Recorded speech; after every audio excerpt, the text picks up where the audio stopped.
Welcome to Those Who Do, the podcast. Conversations with people about their hobbies, interests, vocations, and lives. I'm Zach Barclay, here with the Starsky to my hutch, Tony Forsmark. Jesse Trevino and Joe Smarro are decorated Marine Corps combat veterans and former San Antonio police officers. While they were cops, Joe and Jesse worked on a groundbreaking special unit tasked with responding to mental health calls in their community.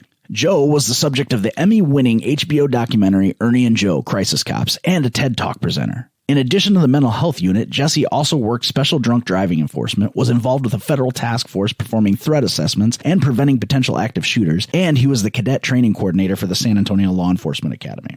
Through their work with the San Antonio Police Department, Jesse and Joe were able to interact with all aspects of law enforcement and first responders, exposing both the successes of the professions as well as the opportunities for improvement. Most importantly, their work on the mental health unit stoked their passion to change mental health culture in the community as well as within law enforcement. Joe and Jesse used their life experiences and sense of humor to create a successful consulting company, Solution Point Plus. Solution Point Plus has the goal of directly reaching first responders to encourage and foster positive culture change in law enforcement. This is Those Who Do, Law Enforcement Culture Change with Jesse Trevino and Joe Smarro.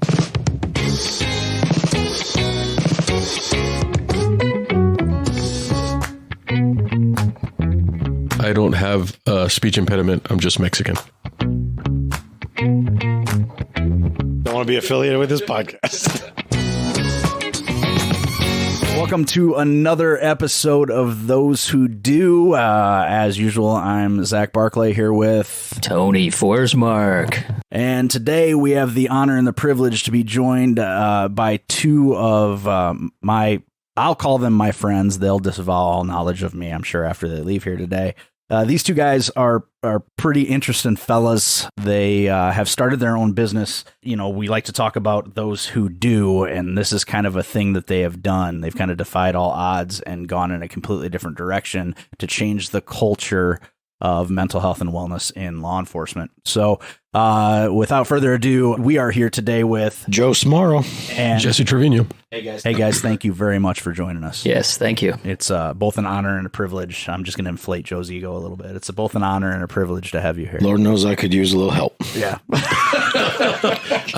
That's not a true statement at all. So he's so demure and so no ego on this guy at all.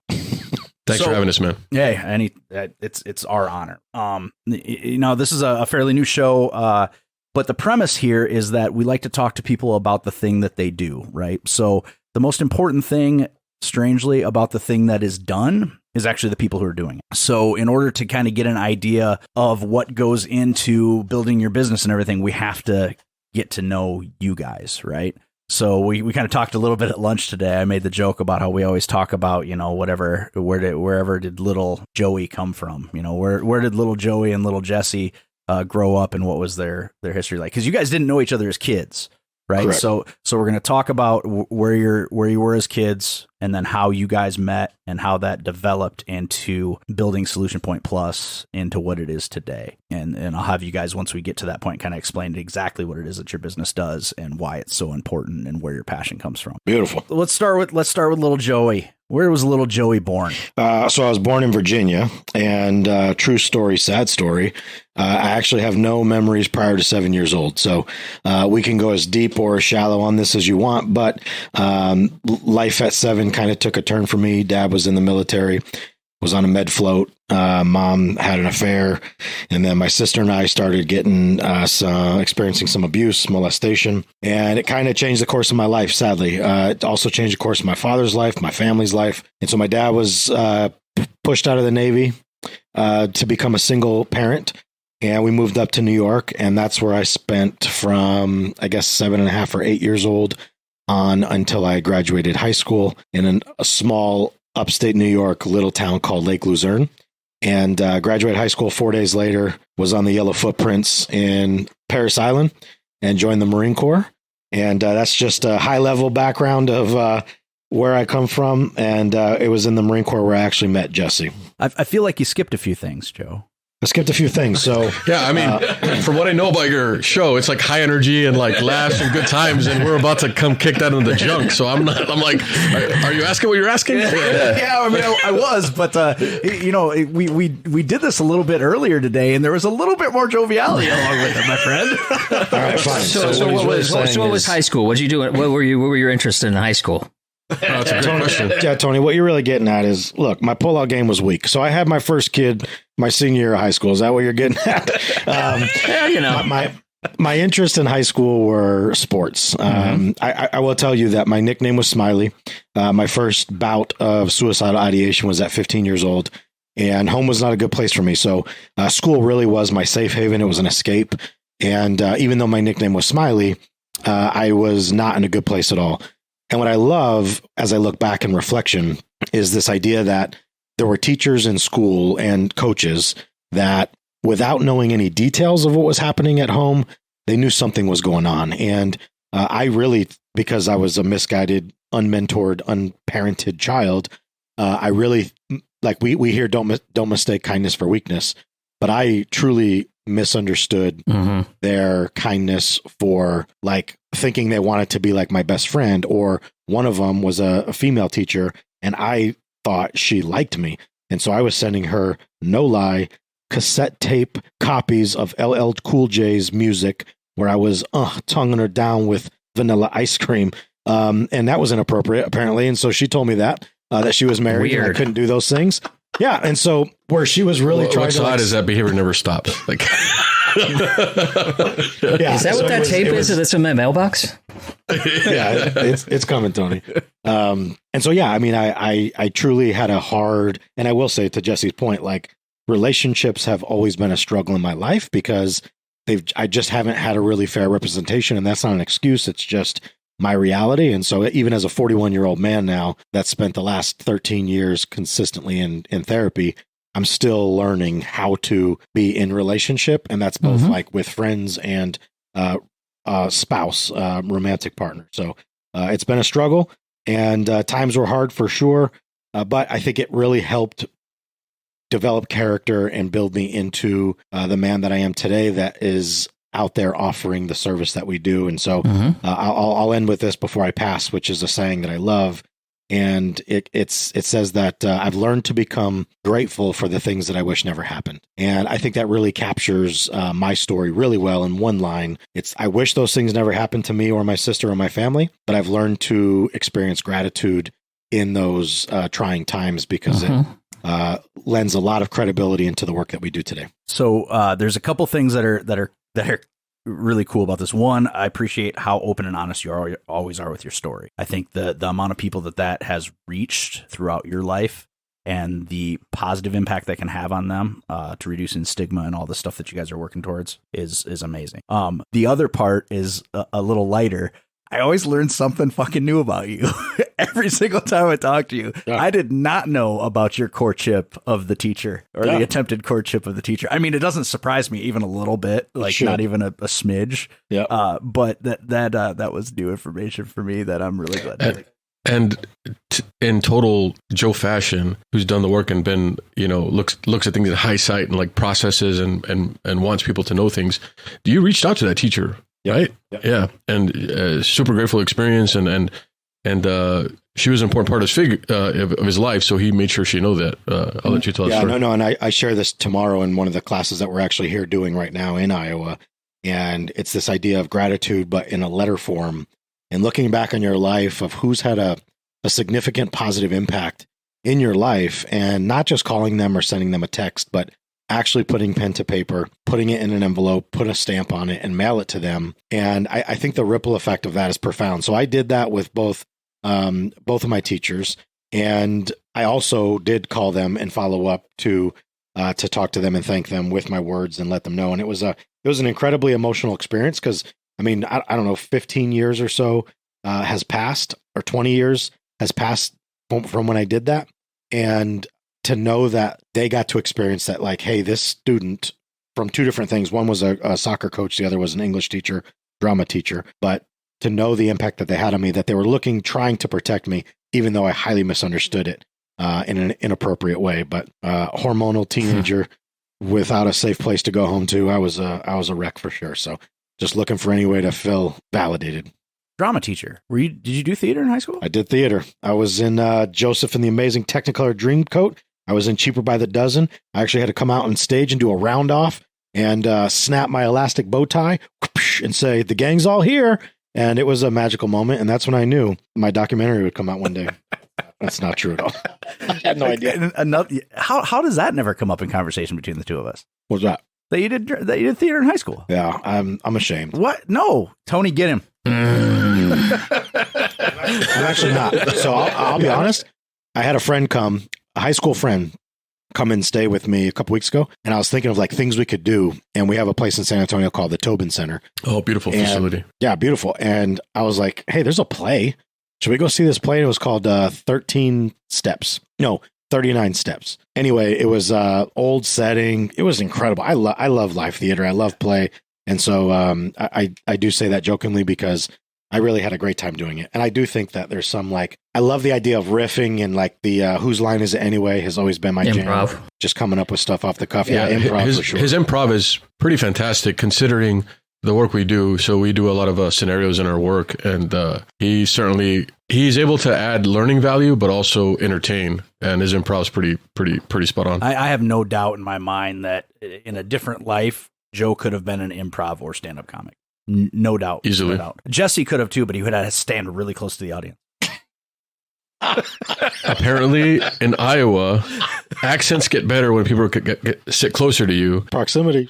But I don't think they know what an accent is then. But yeah, that's some feedback Jesse got once from a class was that the student had difficulty understanding him, but the second day he sat closer and he was able to understand through his accent because he sat closer. So that's been a running gag for like 6 years now. For your listeners, I don't have a speech impediment. I'm just Mexican. For those that can't see me, yeah. I am a shade of brown.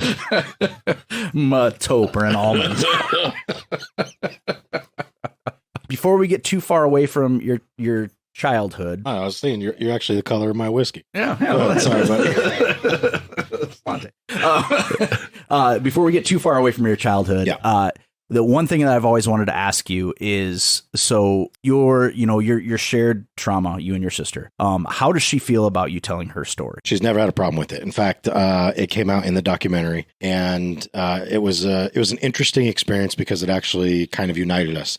So my sister and I's relationship is similar to my entire family. We have mutual love and respect for one another, but we're just not close, sadly.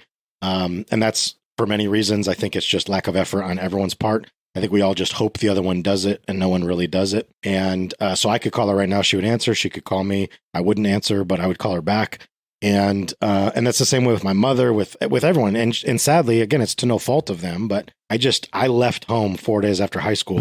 And the only time I ever find myself back in New York is for a funeral. And so it's very rare that I go home just to like hang out and see people.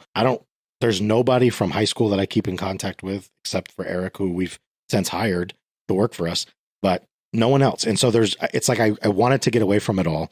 And so it's not a good, safe, like fun, exciting memory for me. And so going back always brings up a little bit of trauma. Specific to her though, like she saw the documentary, loved it, appreciates it. She actually is a treatment provider at a substance use facility, and she shows it to every one of her like classes. And they always love it, and they have great conversation about it. And so she's been really supportive. That was a great question, and I never knew that. That's awesome. And it's something I would always wondered, and I just never had the opportunity to ask. Yeah, I mean, I have some similarities to your background. Same thing, left day after high school. But I can tell you, as a guy who has a few more years down the road, my sister and I got a lot closer as our parents have. My dad passed, and that brought us a lot closer. So, I mean, it's those type of things. It just takes time. I know that. Plus, his sister married a guy from Oregon. So, I mean, you have to love her a little bit more. Do you? When that stuff like that happens. Yeah. And Tony, when you say you left the day after high school, where did you go? I went to work at a camp, then I just went to college. I never moved back home after that. Yeah. Right on. Gotcha. Moved on. Tony spent a lot of time in college. Yeah, it was, good decade. It's I mean, you could really call Tony a Renaissance man of sorts. Yeah. Because how many majors did you end up? Oh, I started out here we go. Ready? Started out in engineering. Thought it was going to be boring after our second semester. I saw this. That was computer engineering, and there was a thing that said Introduction to Laplace Technology, and I'm like, I don't want to do that for the rest of my life. That's boring. So then I went on a journey that went from computer science, or computer engineering, computer science, then business, art, the math, and then finally, performing arts. So the traditional path, like everybody else. Isn't that's everybody else's story? It does take time to get an MD, Tony. So you shall be known as Dr. Well, Tony. I feel like I put the time in, right? Indeed. So yeah, man. Yeah. A lot of people go to school that long. They call them doctors.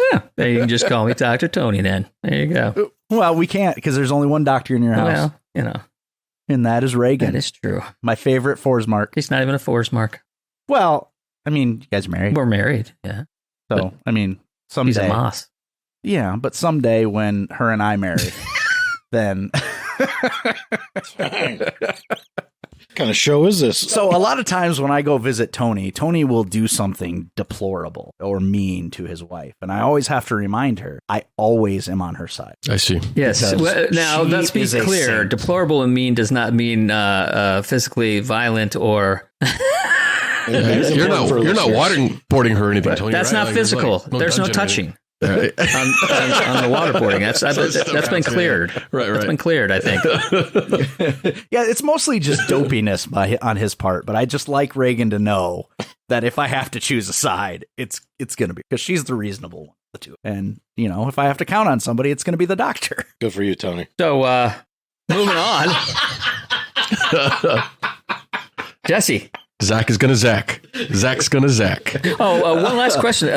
So, did you choose the Marines because your father was in the armed forces, or is that something that came just in a different path? No, so yeah, I chose the Marine Corps because Eric, who was my high school best friend, he was in the delayed entry program as a senior, and so he knew he was going into the Marine Corps.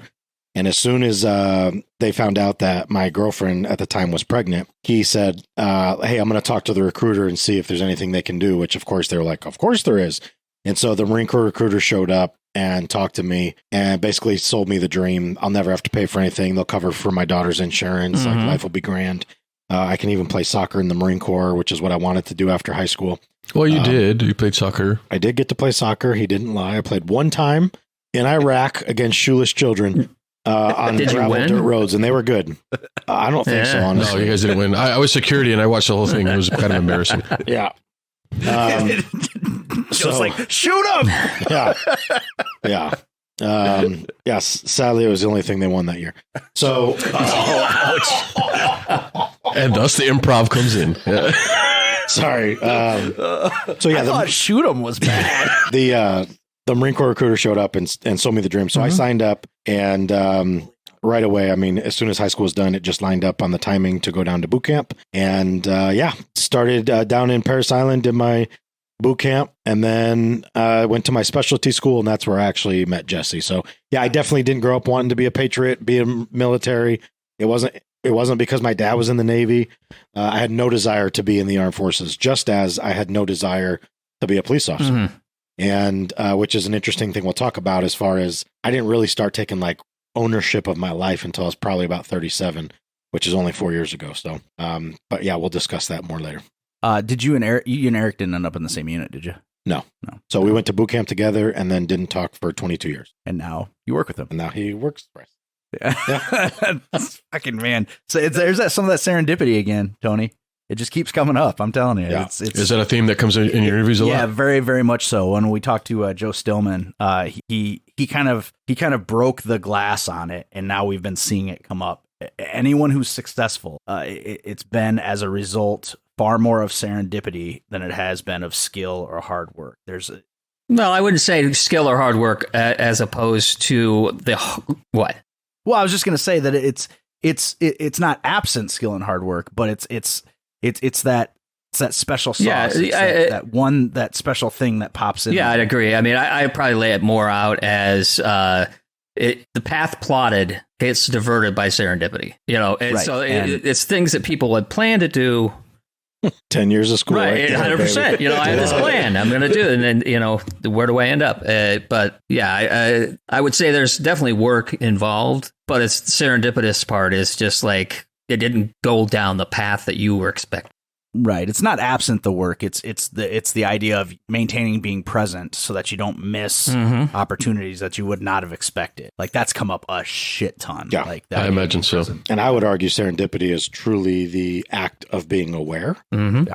Because it probably happens far more than people even realize. And so when you're on your path and you're operating within your proper lane, you're far more aware of the things that are like planted before you. And again, they know luck favors the prepared. So I think it's all things in time and space coming together. And we definitely are not short of that. We've had a lot of those moments that have led to our success as a business. Absolutely. Well, and I mean, minus the, living in ultimate peril, fighting for our nation. Tony and I's relationship really mirrors your guys'. 100%. Yeah. Did we mention that we were in a play together? That's yeah. It's like it's like trench work. I got to tell you. Yeah. Well, and really, it's odd because of the way that. In college, we would go out drinking occasionally together, and we were in some shows together and stuff. But we didn't become super close until I would say 5 to 10 years after we graduated. To where now we talk, if not on a semi-daily basis, I would say certainly a weekly basis, and that was prior to coming up with this project together. So it was just kind of like at the right time, Tony and Reagan were in Iowa City, and Tony's like, "Hey, let's meet for lunch," and we went down to what was that the Pig and Whistle? Pig and Whistle. Yeah. Yeah. Great, you got to go there, man. It's great. Yeah, you ever you spent a lot of time been there? Yeah, it's a pizza joint, like a English pub style pizza joint. Yeah, Joe met his wife in Iowa City, Johnson County. So I'm sure there's all kinds of places down there, all kinds of dirty Hawkeye places. I'd say stop making fun of my dog, but I can't. I believe there should be an entire episode on your dog. Those who do, or at the very least, a study. Those who do, eyes that don't point in the same direction with Bert. But I mean, similar with, I think were it not for serendipity, Tony and I wouldn't be as close as we are, and now he's one of my best friends. So congratulations, by the way. What a great concept for a show, and the guests you guys already had. I don't want to give anything away, but I mean, you guys are doing amazing. So congratulations. Well, the good news is by the time they air ours, they're already going to know all the guests they've ever had, because I promise we're going to be the last one ever. Yeah. The last one ever. And that's a wrap, guys. Stay in the hopper. Yep. Thanks a lot, Joe. This is the motherfucker who's always trying to convince me to put in more work, cut the ties, do more things to finally pull the trigger. And then he's like, "Hey, I'm glad you had us on because this thing's going to fail." I don't actually believe that at all. No, I think he was actually saying we're going to bury this show till the end because it's not going to be good. That's exactly what he was saying. Yes. Oh, yeah. So when Tony and I are 80, well, when Tony's 90 and I'm 80, then we'll be able to. It was highly implied that this would be the least priority show to be released ever. I don't know who implied that. Well, I mean, I don't know. Bert might be before you, but I don't. I wouldn't blame it. I find this Bert is making creature to be far more interesting. Feel so loved right now. I bet he is straight up panting into that microphone too. No, I think he's licking it. No, don't look at me like that, poop mouth. He's just. Yeah. He didn't like that. You hurt his feelings. He didn't like that because I didn't have poop to produce for him to eat. Oh. You fucking menace. Wow. So we there was a time for a while that I was afraid he was going to be my dog instead of Hank. What does he have now? It's either a human femur or a pipe. I don't know. It's probably his fake bone. So I was afraid that Bert would end up being mine and Hank would end up being Jenny's, and I was like, "This is some bullshit." It seems right though. Actually, when you say that tracks. Shut up, you. So what about Jessie? Not to be like the super correcting guy, but did you meet Jess in Iowa or did you meet her in Bear County? In Bear County. Right. She came. Yeah. Oh, because she came down to visit. Right. Yeah, well, that's different. That's right. Bear County. That's not Johnson County at all. You know what I'm stuck on repeatedly? It is not fucking Bear County. I don't know who taught them motherfuckers English. Bexar. Yes. Bexar. But say that to them and see what happens. I'm sure it has to do something with like Mexican Indian heritage or some wildness or something. It's I think there was a Spanish pigeon that came in after Johnny Crockett fought in the Alamo, and the pigeon got into some acid, and they were like, "We're going to name this pigeon Bayar." You can go to the Alamo, and that is why There you go. every college student must take Texas history. Yes. In Texas. And people in Iowa so wanted to honor that pigeon. No, but so she was on an open faced sandwich. before we were even like a real business or a concept, or I imagine it was in his head already, but she was coming down because they heard there were good things were happening in San Antonio and Bexar County, and they wanted to see what was going on. And he had been in some news stuff and some clips, and she was already referring to him as a mental health whisperer before she knew who he was. So they would send because we would do these trainings on our department when we were cops several times a year. So they were just sending cops from Johnson County by the dozen, and that's when they met, and it all went from there. Serendipity. So she is kind of the reason. Yeah, she is the reason we ever came to Iowa. Period. That would have never happened otherwise. Was for his wife. And most people would be like, so now we know who to blame. But you motherfuckers work here a lot. Yes, Like, a lot. Over 105 trainings. It's not bad right now. I just don't know. I say this probably too much, but I feel like the guy that's always bitching about it. But I didn't know negative 28 was a thing on Earth until Iowa. All I ever knew was Texas. But you guys survived. Yeah, see, Zach, it's cold. Yeah. It's cold. Where are you at, Tony? I'm in LA, but I came back one year and it was cold. What part? It was cold, and Zach was making fun of me. I was like, He wore a coat. It was 70 degrees. He wore a coat. it was not a. He's in Northridge. Oh, okay.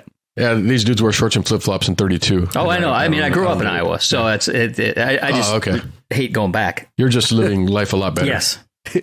I hate going back, he says, and forgets that he promised me he's going to fly back half the time. That doesn't mean I'll enjoy it. Well, I just lost you. Where'd you go? Well, I lost you. You What lost happened? me? Yeah, I lost him. have. Did you get him? Did you get his joke? Because I didn't. Yeah, I got it. That was great. I'm using one of the girls as headphones, so I don't even know where You this look thing's been. spectacular, by the way. His punchline was he was hoping for a different co-host. Was that it, Tony? Engineer. He's my. That's never going to get old. That is my favorite of all of his jokes, where he introduces me to industry people as simply as his engineer. Like, hey, welcome to my podcast. This is Zach. He's my engineer. I'm like, you motherfucker. Electrical, to be specific. I was going sanitation, but Might as well call me a carny. Thanks. Appreciate it. It is Cattle Congress. Yeah, it is Cattle Congress. You won't even catch me there, and I'm about as white trash as they come. And ladies and gentlemen, Zach just lost all local listeners in Waterloo, Iowa. Both of them. let's talk about Jesse's background. Yeah, so I was born and raised in a small town near the border of Texas and Mexico called Carrizo Springs, and I never thought I'd leave there. I had a rough childhood as well, so was mainly raised by women, my mom, my aunt, my grandmother, because my dad early on was he had problems with drugs, in and out of the criminal justice system, abusive, and I was the oldest of four, and I kind of took it upon myself to try to protect my family. I started working as early as 14. And then I was starting to get fed up with small town life and everything that comes with it. And I thought I was going to be a musician, actually. So at the time, I would play guitar in what we would call Tejano bands, which is Spanish for Texas. But I guess the equivalency I could say is like Mexican and country coming together and having a baby. That's the type of music that I would make. And believe it or not, it was hot in the 90s, I swear to God.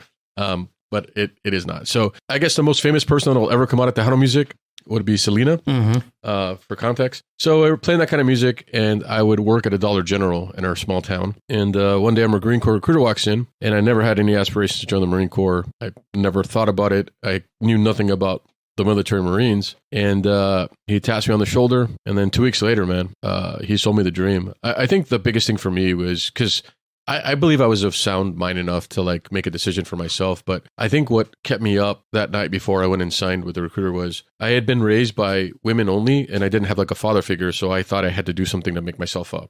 man, like I needed to do something radical. And so I go to the Marines and I get there and, I'm there and it's not too bad. I'm in this like room with other people and the drill instructors will talk to us and like they're making us clean the floor and we're there for a few days. And I remember like brushing the floor with this, like they called it a scuzz brush, but it's like a bristle brush. I'm scrubbing the floor and I think I could do this, man. 12 weeks, I can handle this. This isn't bad at all. Like I can do this.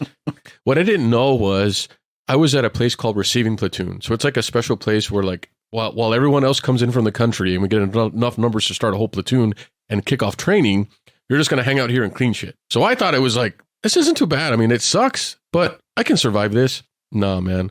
So like after day 3, they're like, get all, they called it trash or stuff was your trash. Get all your trash and get outside. And like, we like marched over and put us in a squad bay. And then the real shit happened. And I was like, oh shit, what have I done? So I had the what have I done moment several days later. So, I mean, I was a survivor through boot camp. I just kept my head down and just one day at a time. And at the end of boot camp, there's like this evolution called the Crucible. It's a 3-day evolution. It's a lot of walking. And you got to do this to earn the emblem, which is an eagle globe and anchor. It's like a rite of passage. So it's a lot of walking. It's 3 days. You don't sleep much and you get one meal. You got to ration it. One meal over 3 days? Yeah. I'm out. Yeah. So on day 1, I'm like, my foot really hurts a lot, but I was not going to say that to anybody because there was no way in hell I was ever doing any of this again. So I'm just like popping ibuprofen like candy and just pushing through. Afterwards, like you get the eagle globe and anchor and you're a Marine, you're all crying and like you go back to garrison and you feel safe. I felt safe enough to say, hey, my foot hurts. Then I go see the doc and I had a broken foot, turns out. And I say that injury was serendipitous. Serendipity! Because I got held back from my cohort, right? So I had to stay at the depot. I was a Marine, right? So it wasn't too bad. I just looked like a funny Marine with a cast and boot. And I finish my healing, I go to the fleet, and my first roommate was Joseph Smarro. Right here, baby. I have never got rid of this guy ever since, right? So it was all a dream. He used to read Word Up magazine. 23 years later, man, here we are. So yeah, that was just a poor Mexican kid from Carrizo Springs, just trying to get out of the shithole that I was in. And the Marine Corps did that for me. I had no idea what I was have to go through after that. But yeah, 2 deployments with this guy, OEF, OIF. So did you guys both make the move to law enforcement together as well? No. So I guess I'll let Joe tell the story of why Texas. He tells it better than I do, but I didn't have any, I thought I was going to be an attorney, if anything. And after I got like attorney and tax law down, maybe I joined the FBI, but that didn't happen at all. Yeah. And so there was a piece of Jesse that entertained law enforcement because we actually took the test together. So how I ended up in Texas was it was time to get out of the Marine Corps. Jesse was getting out about 2 or 3 months before me because he had joined before me. And so we came down here together to get our apartments, put in the deposit on the lease. And then the way San Antonio used to do it was there was one test every year. And there was about 2,500 to 3,000 people that would take that test every year. And so Jesse and I both took it while we were here. And I thought you were going to tell him that you'd never seen Texas and you thought, yeah. Oh, okay. Yeah. So we took it while we were here. But before that, when he was entertaining this idea of like, hey, you should move to Texas, my response to him was, hey, bro, I'm not a farmer. And he looked at me puzzled. Now, again, I'm from New York, stationed in California. And he goes, what are you talking about? And I said, dude, Texas is just ranch, farmland. And he was like, no, bro, San Antonio is like a big city. In fact, it's a large city. And I was like, I don't know why you lied to me like this. Like, we're friends. And so he's like, no, man, like, trust me, drive out there with me. And so we drove from California to San Antonio.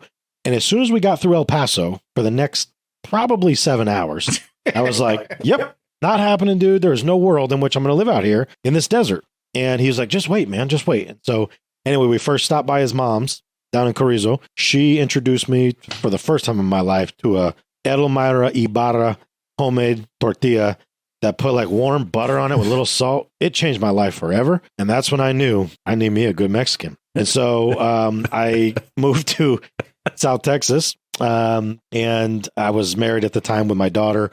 We got divorced right away.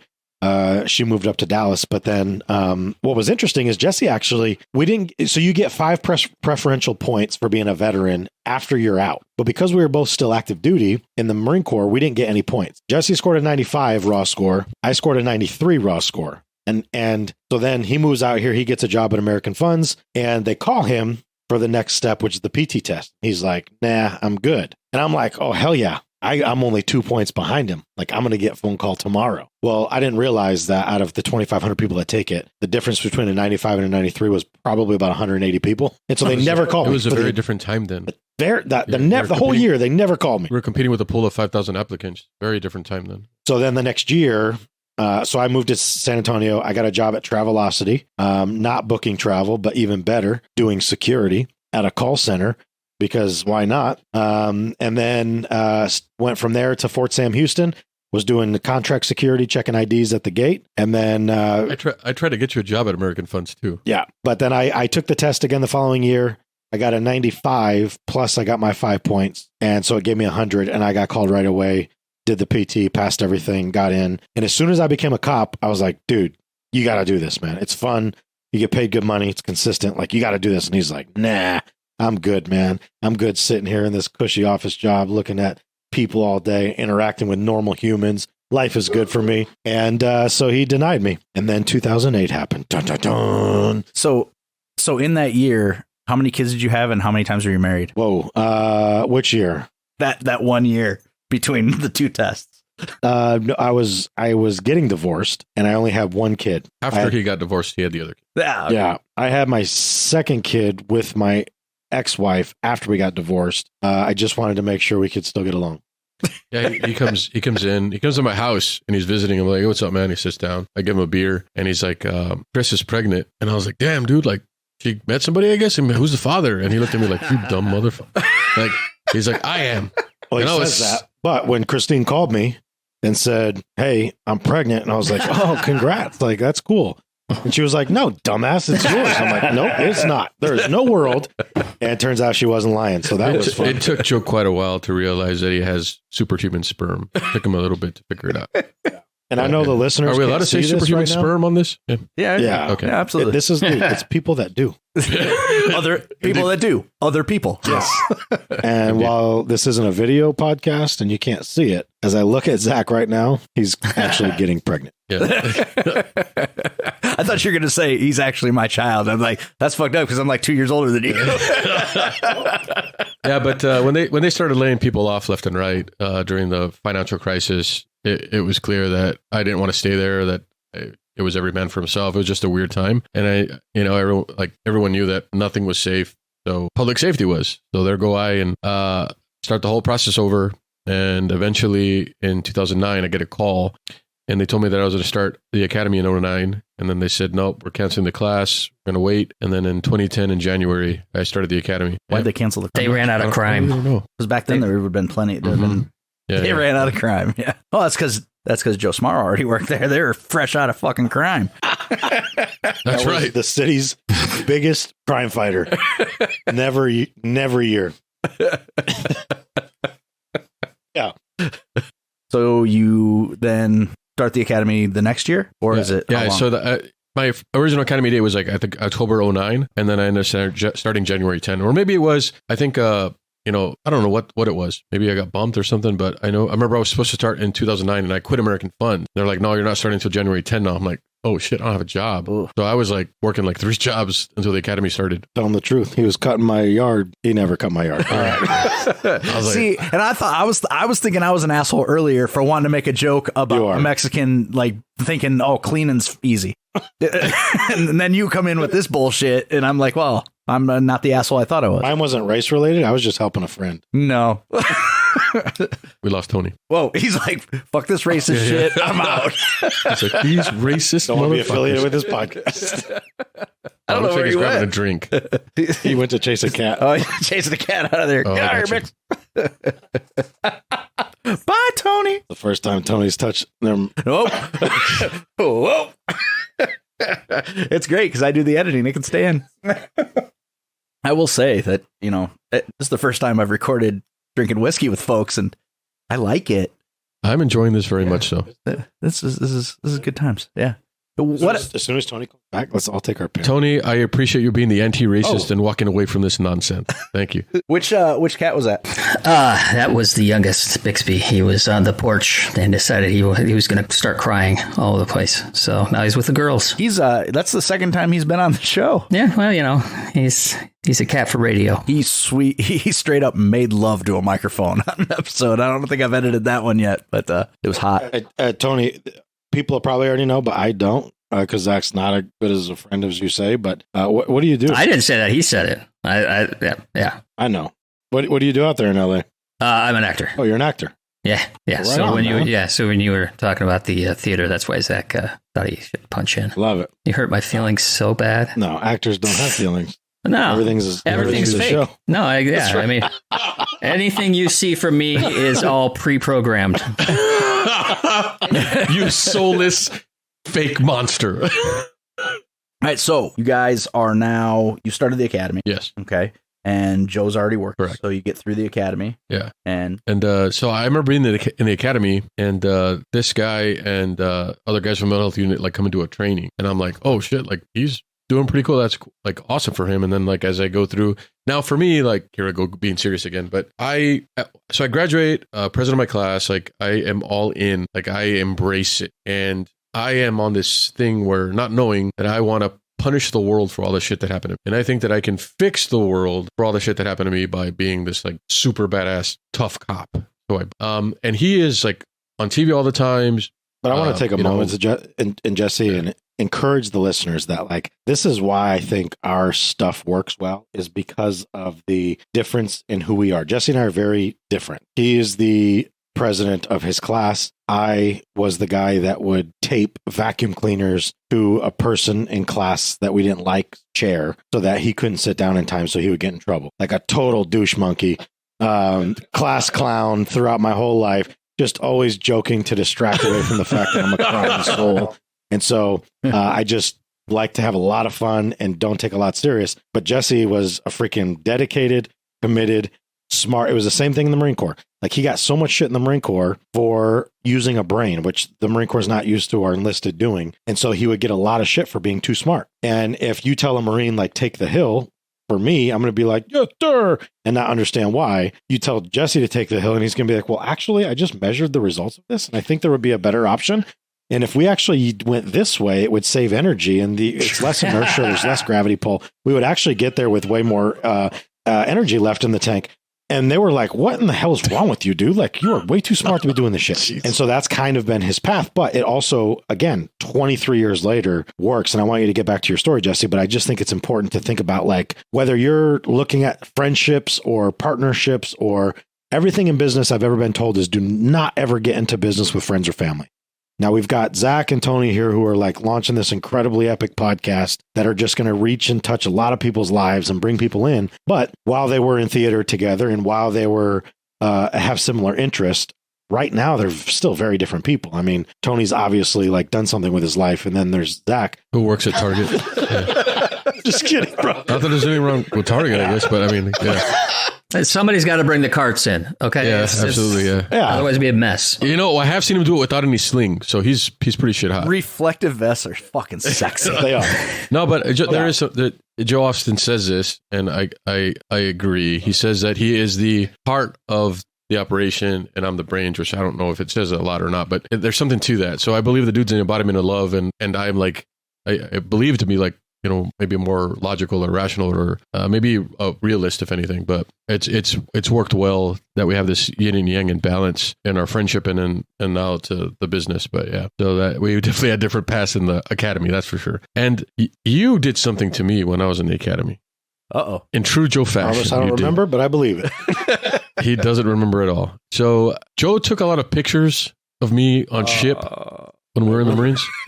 I remember. They weren't very flattering ones either. And I broke some headphones that I would wear. And these big ass Sony headphones that we bought on ship. And then like put it this way, it looks worse than Zach right now. And yes, you look stellar right now compared to I had to save them somehow. So I used like injury tape, shit you'd wrap your ankle with to like keep them together. So he took a picture of me he also took a picture of me shirtless, like flexing, just fucking around. He goes to the academy while I'm a cadet there, and post the pictures and tapes them throughout the entire hallway, and the instructors find them. Yeah. So I mean, that's a sexy picture. I mean, nice. Fucking around is the Jesse can get laid whenever he wants picture is what that is. Thank you, Zach. I don't think that's accurate in any way, but thank you. Well, that's because you're humble. And it caused a lot of shit for me that week. And he didn't wait till I was like there a while. Like he's like, let's do this shit week 1.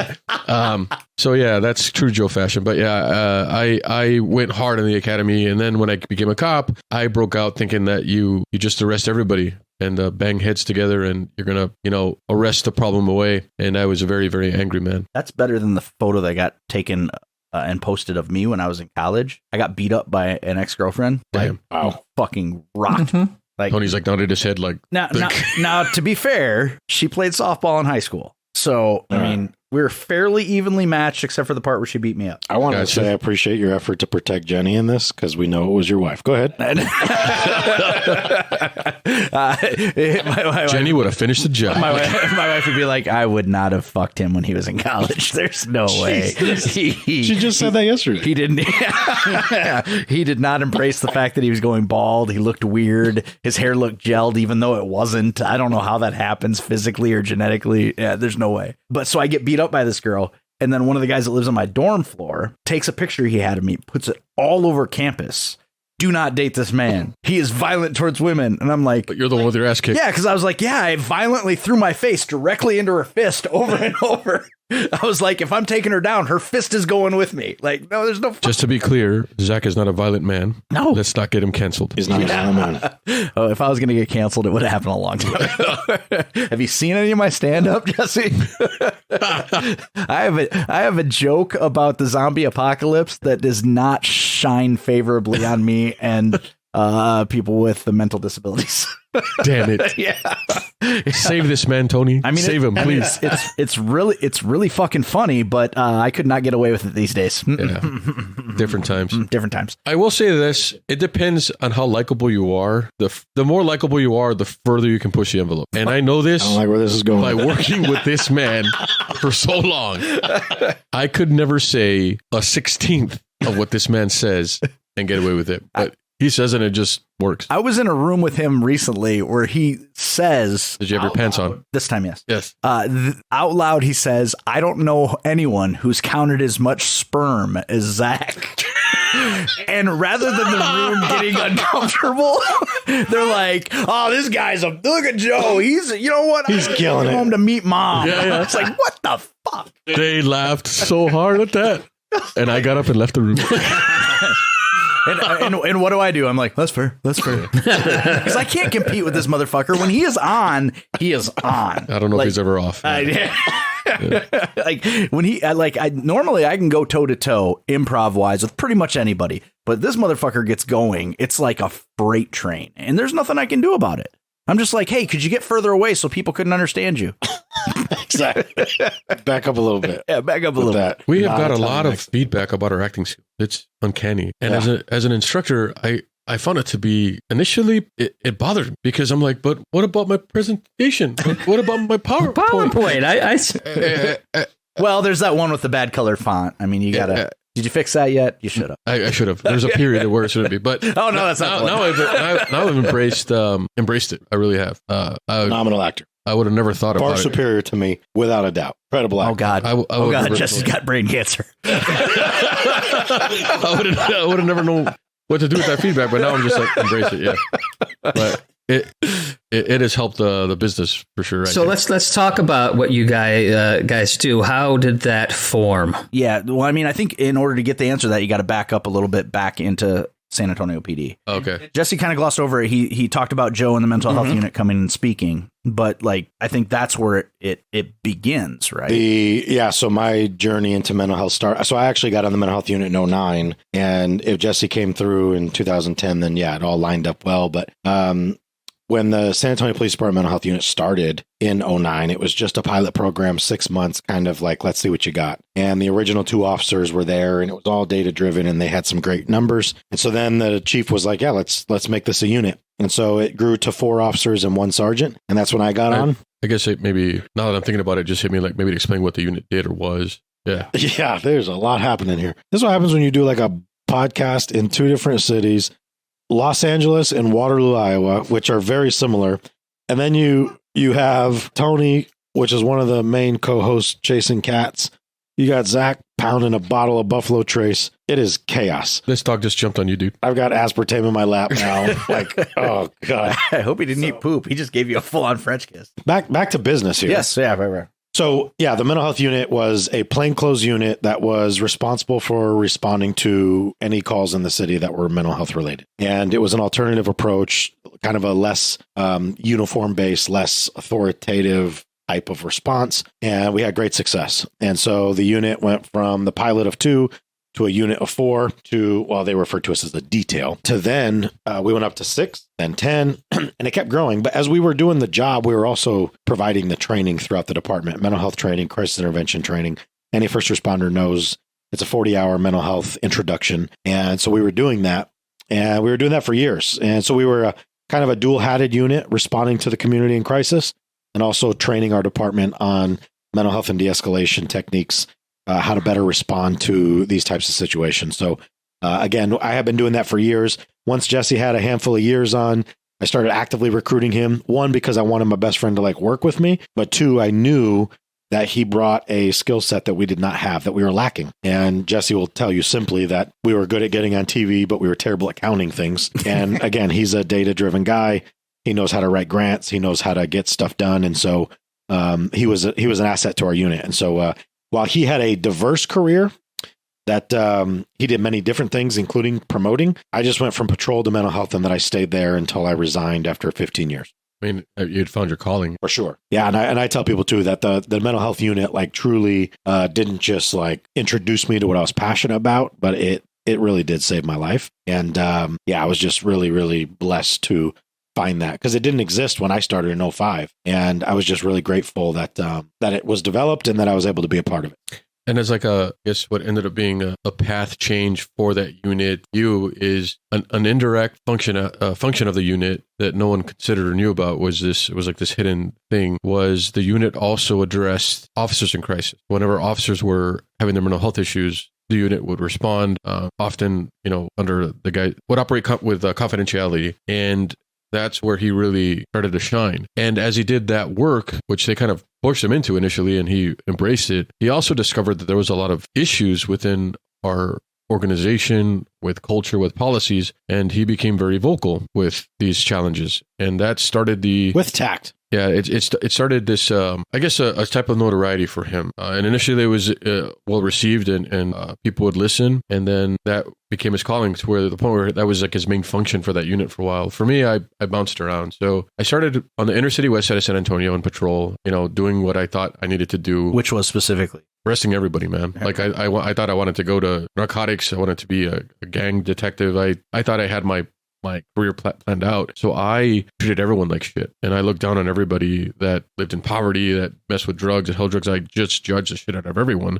But mainly because I was trying to get back at my dad, who wasn't even part of this, So then 2 people close to me got killed in the line of duty. And they were both killed by drunk drivers. So an academy classmate and then my partner. And now I have something new to be mad at. So I went to, it's a big problem in San Antonio, drunk drivers. And as a matter of fact, that there's 2 crimes that my people are found to do a lot of. What do you mean your people? Brown people, man. Oh. So, yeah. Well, specifically, though, because specifically? Yeah. So Hispanic. Correct. Yes. Brown people. Oh, you wanted Mexican Americans. I believe this podcast, above all others, is politically correct, and we need to be sensitive with language. Zach will never get me to say Latinx. I'm sorry. That's not gonna happen. I just did. Damn it. Anyway. I thought it was just Latina. Don't assume. Don't Latin assume. Former twinner. The stats will tell you that family violence and drunk driving are something to do a lot of, right? So it's a big problem in our city, or it has been. So I got something new to be angry at. So I went to the drunk driving task force, and I was there for a while. I arrested a lot of people. I was never sleeping. I was in graduate school. It was just a mess. And then finally, when he's offering a job over there, I went. Now, I went reluctantly. I was like, yeah, this, whatever. Weekends off, plain clothes, get to use what I learned in school. Cool. I didn't realize what I would learn in the unit. And it was cool to watch my best friend who wasn't a public speaker in the Marine Corps, right? He was a funny guy and he always made people laugh, but he wasn't who he is today. The public speaker, like the change agent, like the inspirer, a leader.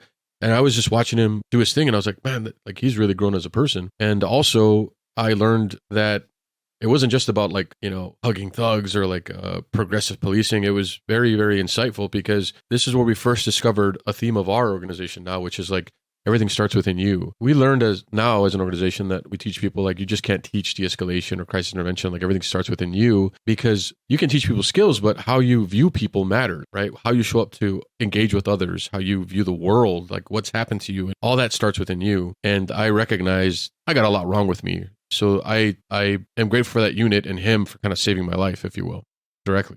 Take me through, say, just because this is formative to what you do now, what was the unit doing differently? How are they approaching mental health incidents? So globally, the concept of crisis intervention, which is what this unit did, is the idea where you take people with mental illness and you divert them from jail. So first you learn how to identify it, you learn how to communicate with them, and then you get them to treatment versus jail. So it's a jail diversion model that starts at the front of the criminal justice system. But this unit got really good at it because we dealt with so many people that were so sick. And the more we did it, the more we perfected it. And what a lot of people think is whenever we go to a new place, often what people assume is, oh, you guys are going to come in here like social workers or something because you worked in the land of rainbows and unicorns. You come from the land of utopia. And that's not true at all because Texas for the longest time was dead last in mental health care in its ranking. And what happens is society sucks at something. There's a damn good chance that it's going to need to be handled by the criminal justice system. So in that sense,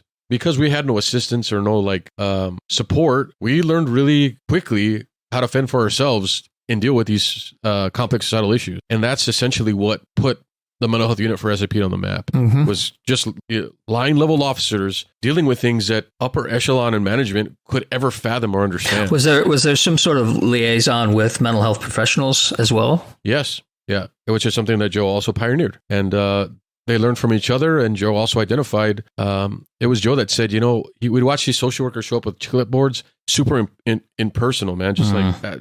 Check marks off on a clipboard. And this person is in pain, hurting. There's no conversation, like no empathy. And he's like, what if we take our skill set and infuse what these clinicians need to know and put it together? And that was pretty much where the model was born. So walk us through a day on the unit. Like how is it different than regular policing? A couple of the main differences was we were in plain clothes. We drove unmarked cars. So that's physical, obvious difference, number one. Number two, what made us very different is that we were kind of self-paced, self-driven. We were the only unit of all the police department units that could self-assign calls. So we would look at the CAD system, the computer system, like computer automated dispatch.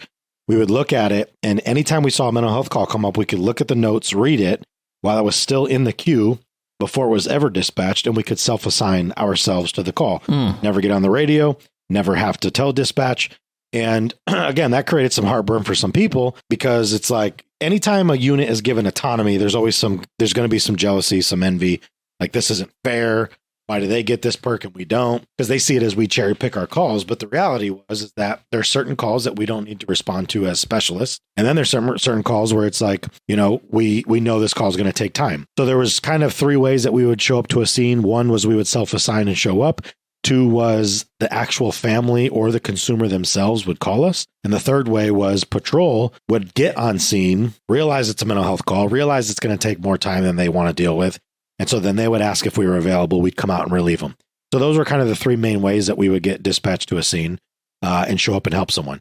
Aside from that, again, we were doing a lot of teaching and training, which is where I'm very blessed because if the mental health unit was not a teaching unit, I would have never been able to hone, create, or maybe even realize my craft. That is now the thing that I love more than anything is speaking, teaching, and training.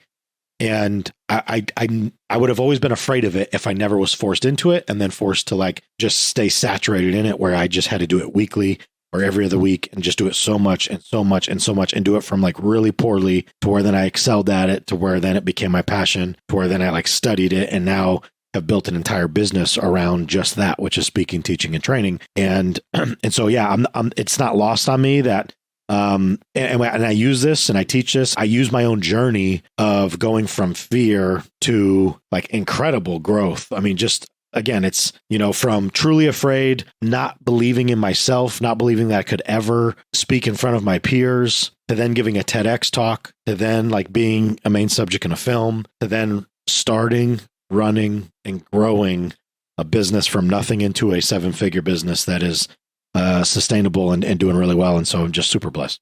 So one theme that seems to come up regularly that we talk to, besides serendipity idea, talk to a lot of people that are expert at what they do. At what point did both of go, you know what, this is what I'm like, ask the imposter? Because I guarantee you at one point you're like, I'm shitty. I don't know. I'm just flying by the pants. So at what point did you both discover, like, you know what, I'm not an imposter. The information that I have is value, and I know what I'll say for me, Zach, it was probably 3 to 4 years after being on the mental health unit. And I tell people that for the first 2 years on mental health, I was a major hypocrite. I still probably in some parts of my life can have a little hypocrisy. I think most human beings do on some level somewhere, but for sure, those first couple years on the unit, I was showing up every day telling people all the greatest advice in the world. Take your meds, go to the doctor, do your treatment plan, make your appointments, do what you're supposed to do, act right, be right, all will be well. And then I would go home, going through a divorce, most likely, because by the time I was 31, I already had 3 of them. And, I remember sitting in my townhouse, acutely, and when I say townhouse, don't think like, oh, wow, this guy was doing well, like on a beach in LA, like Tony. The beach is way too far away, man. And it takes an hour. It's not, yeah. All right. An hour. Yeah. That means Tony lives 4 blocks from the beach in LA. So yeah, I mean, it was just like a duplex. It wasn't anything fancy. And I remember vividly sitting there, acutely suicidal, truly contemplating, like, I don't want to live anymore. I'm tired of making these terrible choices. I'm tired of like cheating in every relationship. I'm tired of having kids out of wedlock. I'm tired of making all these choices that create a lot of pain in other people. Like, I knew in my heart of hearts that I was a good person, but I just knew that I also would always make the wrong choice for myself. And so it was like, how can I show up to work every day and have all this great advice, but then I go home and I don't take it myself? And that is, again, the essence of what being a hypocrite is. And I was going through a divorce. My wife was leaving me, taking the kids, rightfully so. And she told me, she's like, look, I hate you. Like, I absolutely fucking despise you, but something's wrong with you. Like, something is truly wrong with you. Now, an interesting part of this story is I live in San Antonio at this time, still do. San Antonio has level 1 burn center, trauma, SAMC, one of the best military hospitals in the world. And we have a lot of very physically messed up people in San Antonio. It's Military City, USA. So I see a lot of prosthetics, a lot of burn patients, a lot of people that are missing things. And I'm thinking, I've got all my limbs. I've got a job. I got a paycheck. Like, I don't have a right to bitch or complain. I don't have a right or an excuse to justify the things that I'm doing wrong. And when she told me like something seriously wrong with you, I decided, you know what, I'm going to go to the VA and just tell them I need help. And yeah, that was about 13 years ago. And I just have never quit. I mean, I took a couple breaks for sure, but I haven't stopped, and I'm still actively in therapy today. And that for me, it was 2 things, Zach, and I know I'm long-winded. It was the decision to start going to therapy, 3 things in time and space. The decision to start therapy. I was a terrible high school student. I wouldn't have never graduated if it wasn't for sports. And I hated high school, but it was like my safe place to go, like have fun, because home was not good. I thought I was a stupid person, honestly. And I remember one day I was sitting in my townhouse, drinking, drunk, staring at my gun belt, thinking, I want to die. And in that moment, I had such vivid clarity. You got to go to college. And it was the most bizarre thing. I thought I hated school. Turns out I really enjoyed it. I signed up for college. And so therapy, going to college, using that as a positive distraction, and the discovery of stoicism. Those 3 things for me changed everything. And I started using my story as kind of, I guess, positive ammunition to help other people, to kind of love on them, to encourage them. And instead of saying like, you could be doing this better or different, it was like, here's what I've done wrong and things that I'm doing now to make it better. And now I try to be like a beacon of light and hope for people that are in a dark place, as someone that has survived those so far, have been in many, many rock bottoms, and also simultaneously has so far survived it and has created something really beautiful to where we've got 10 people working for us, like doing a really good service throughout the country and North America, I'll say. And it's what I love about this conversation. Zach, this podcast, and Tony, I just met you today, but this podcast is a direct reflection of like our relationship. And we can go from like absolute shit talking to like, let's be serious for a moment, to let's like love on one another and encourage one another. I've been trying to encourage Zach for years since I've met him. In fact, I was like an early investor before I even knew this was going to be a thing. And I would like want to help Zach however I could. I'm proud of you. Yeah. And so it's all just kind of coming full circle for me. And I really am grateful. And yeah, that's just a 72-minute answer to your question. I still struggle with it. Yeah? Yeah, I do. So what is...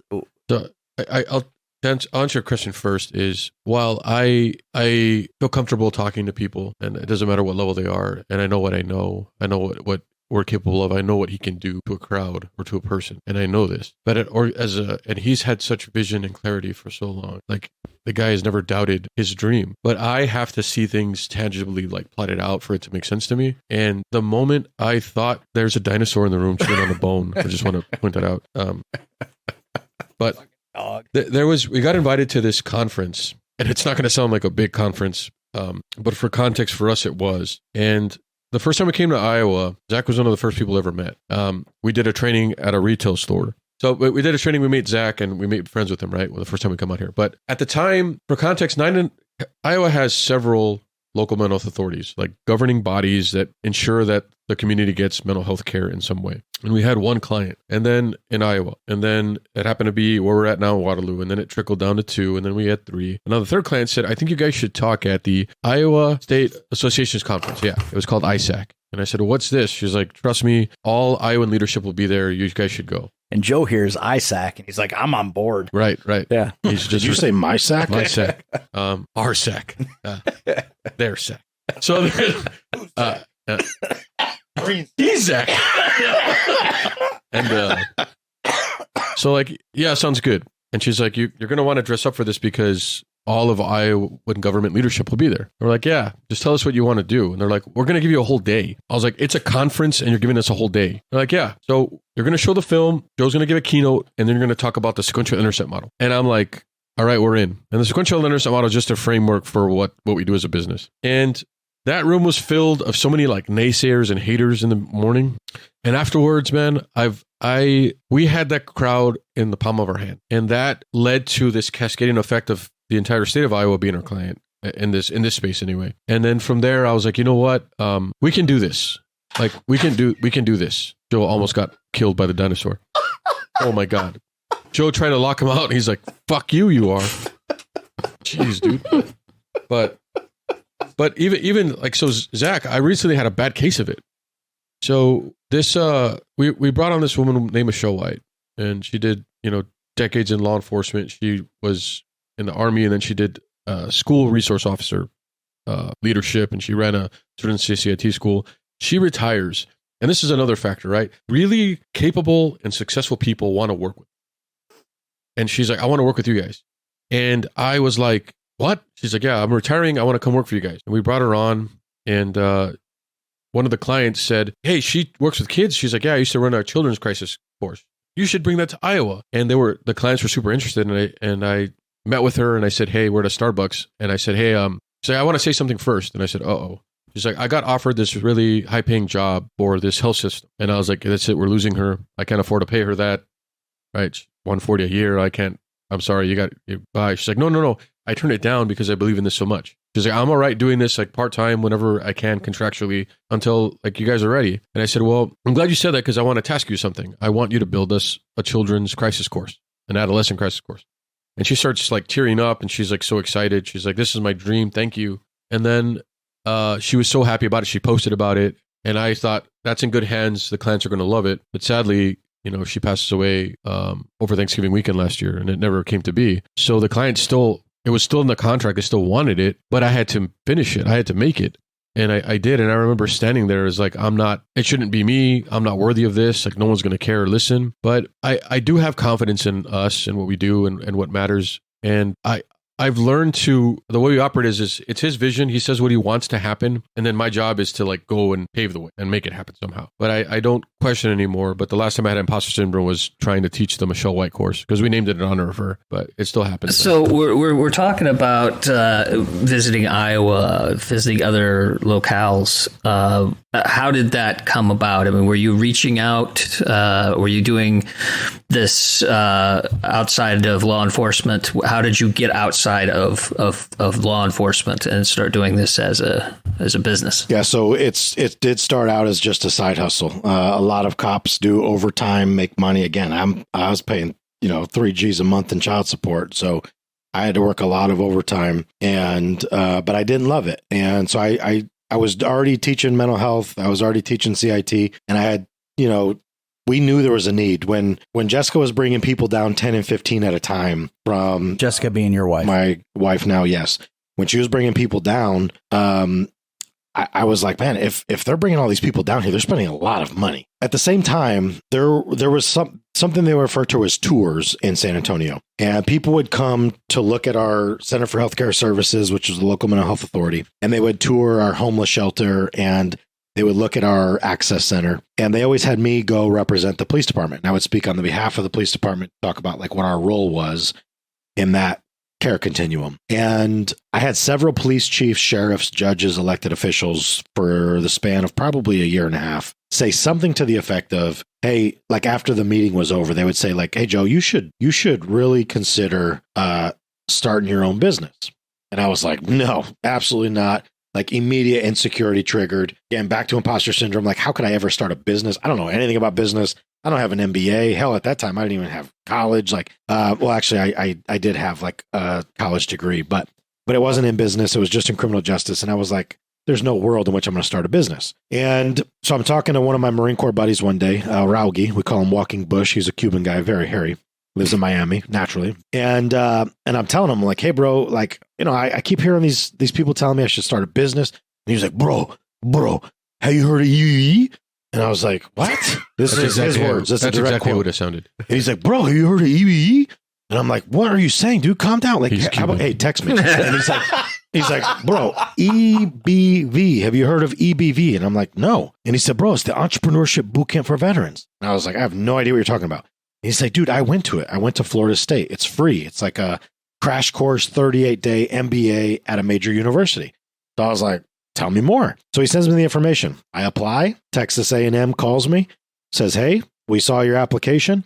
And I was like super worried about it because I was like, look, I don't know if I'm a good student of this. I don't have a business yet. I just have an idea. And so the dean of the business school calls me. We talked through it and he was like, yeah, I think you're a good candidate. Let's do it. So I did a 30-day like online program. Then they bring you out there I went to A&M.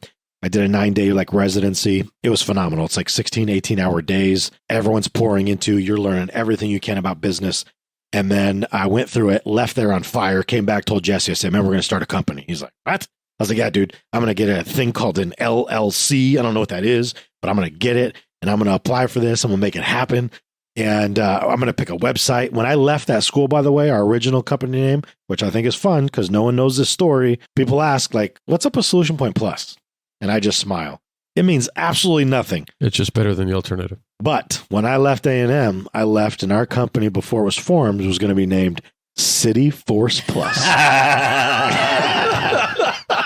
It sounds like a shitty video game that came out in like 1999. Yeah. And so made by they Konami. even like had their people like graphic designers build a logo for us, and it was like a C and an F, and the edges of them were like human arms connected. Oh God. It was like Caligula. So I was like, you know what? I don't know about this, but I went to Google name generator, typed in a couple buzzwords. I just saw Solution Point. What I did know is what they were explaining to me about the name is the plus sign and the word plus based on what we do made sense. It's one, it's positive. Two, it means and more. And so I was like, well, I don't like City Force, but I love the plus. And so I knew that was going to stay and did a name generator, come up with Solution Point. And I asked Jesse, he was like, I like it. Jesse is very agreeable, which I love.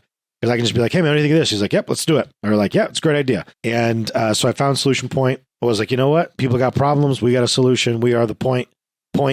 is like being the point man in the military and law enforcement means like to lead. And so to be the point man is a big deal. And so I like the way it kind of flowed and came together. So that's the name. And now what I love is the CEO of this company is like, that name means nothing to nobody, but it gives me like an aim point. I want that to be like a household name nationally, internationally, when it comes to like first responder resilience, first responder wellness. Solution Point Plus is a name that was created out of nothing. And that's the goal for us, on top of eradicating suicide amongst all first responders, starting with police. So how has the response been to nationally, the places you've been? Obviously, you've got more people that are willing to listen and adapt. But how would you say this philosophy is blossoming? Is it blossoming? Is it something you see that it's complex? Because there's a few points I want to make, because beautiful question. We have never like done marketing or have a campaign or anything, right? Everything we've done is what's just right in front of us. Mm-hmm. So someone will bring us to go do a job. And we also have a unique business model, because law enforcement is rarely our client. It's usually a third-party entity, often a local mental health authority or a nonprofit or a hospital, that will pay for us to go do training for law enforcement, because it's going to benefit the ecosystem of this world. So law enforcement goes in, they're pissed, man. They're not happy that they're going to go to this like mental health training. What the fuck is this? Right? Like, and they're often made to. And when they go kicking and screaming. And you can sense their lack of interest when they're there on, say, day one. But this is what happens when you bring whiskey. I wish this was a video podcast right now. Whiskey. Children, a couple of children, me and Joe fucking around while Jesse's being serious. No, it's whiskey. And when we do our thing, it pays off. And by the end of it, they leave transformed, and they get who we are. They learn about us. Like we win them over every time. Mm-hmm. But it's usually, that's the way it kind of goes. So they're not excited about us there. It isn't well received. But once they get it, I mean, they're hugging this guy. They're sending us long texts. They're posting us, and they're sending emails. We just got one today, like the best training they ever did. And so two things happen after a training.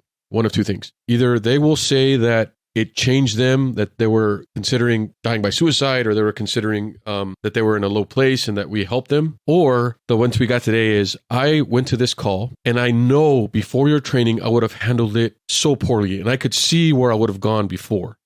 And I was able to help this person. This person was crying and thanked me for helping them. And I only did that because you guys taught me this. Mm-hmm. So those two things usually happen within a month, because in this case, the next week. That is very, very common. So it has been a slow moving kind of cascade ripple. It isn't as big as we'd like it to be, because I mean, he wants to take over everything, but we can only do what's in front of us, and we can only scale as fast as we can. But that's usually what happened. And all our work is by word of mouth. Mm-hmm. Someone goes to tell someone else, and it's always been word of mouth. And we have like a ultra high retention rate of our clients. Yeah, it's no embellishment, Tony. I mean, our customer retention is about 98%. We maybe have one client that hasn't renewed, but for us to do a one-off job and never go back is almost unheard of. And again, back on the serendipity kind of theme of this is, while we have, I would say we've scaled appropriately based on our ability to manage it. We haven't tried. We haven't put marketing out there. We haven't done any ad spending. We haven't done any of that. But if I had to create some collateral that would be what we would refer to as social proof, I would say we have a 98% customer retention rate. We have zero marketing spend, and we are just shy of a $2 million a year business. Mm-hmm. Our revenue is about just under 2, and we have like 40% profit margin. So our expenses, we thought were high, but then we talked to other people in the business and they laugh at us. There's no fucking way you guys are making 40% profit. Like, I think industry standard on net profit gain is about 7%. And so we're doing about 44.5% on net profit gain, which, well, I imagine, not having to invest in the advertising itself is right. Huge. We don't have a brick and mortar. We did have an office for a while, but we were never there.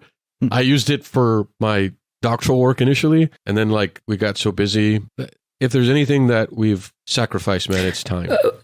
We're gone a lot. Mm-hmm. We're gone a lot. Another question I have is, do you see any difference in engagement between metropolitan and, say, rural jurisdictions? Yeah, it's another beautiful question. And, what's interesting, Tony, is we almost always are only hired in the more rural areas. Now, we have worked with Shreveport, Louisiana, which was a large department.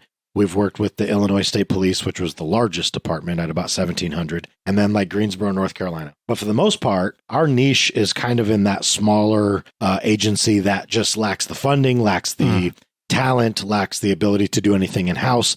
And so we kind of bring a solution to their problem. A lot of large agencies, they believe they have all the talent they need internally. And so they just task somebody with doing the job at hand. And so it's been an interesting thing. Most of our work has been rural areas. Again, honestly, I think Iowa equates to probably 40 to 45% of our entire business, which does scare me. One, I don't want to be seen as like an Iowa-based training company. But two, I'm very much in love with the state of Iowa because they do keep us afloat for sure. And then our primary client is the Federal Bureau of Prisons. And we have a 5-year contract with that. Well, it was a 1-year contract with 4 years option. So we just started the 3rd year of that. So there's only a couple years left on that. And, again, that's kind of I tell people, Jesse and I both have a mental illness. We both have PTSD diagnosed through the VA. And a symptom of PTSD is like recklessness and impulsivity. And what a better way to manage your symptom than go into business for yourself because it is reckless and we are super impulsive and we are taking risks. And I'm sure you know this as an actor in LA, Tony, there's no guarantees. You're always hoping for the next thing to happen right. You're kind of betting on yourself daily. You believe it. And it's kind of directly correlate to your belief in yourself, honestly, which goes back to Zach's imposter syndrome. I think if we were doing this back when I felt the way I did, there's no way it would work. Now, in fact, I'm going to tell you something that just happened today that I'm struggling with. I've been trying to put this book out for the better part of 2 years. I have, as of today, about 2 hours ago, 58 rejection letters. My collaborator on the book, he felt great about this. We thought we were ready to go. I love it. I am so proud of the proposal that we have. And I can visualize this book on the shelves and I see it. I know it's coming, but we just got rejected again today. And so there's for me personally, it's okay, so what do we do with this, right? The stoic mindset is it in my control or is it not? This is in my control. Everyone can say no, but I can still guarantee you it's going to come to a shelf somewhere. And what that process looks like, I might not know. Do I have to self-publish? Possibly. Do I have to find someone else? Possibly. But we get also a lot of losses, told no, rejected. It's not for us. We go after a grant or an RFP and it's denied. And those are things. And so, but for me, when I saw this no, it's I'm going to feel my feels. I'm pissed off. I'm frustrated. I'm bummed out, but it doesn't change the fact that I absolutely see this thing on a shelf and it's going to help a lot of people. And so I'll just get back on it tomorrow, grind and keep going and I'll make it come true. And that's because I actually believe in what I'm doing. And I don't doubt it for a second. I've learned that if this guy believes it, it's going to happen.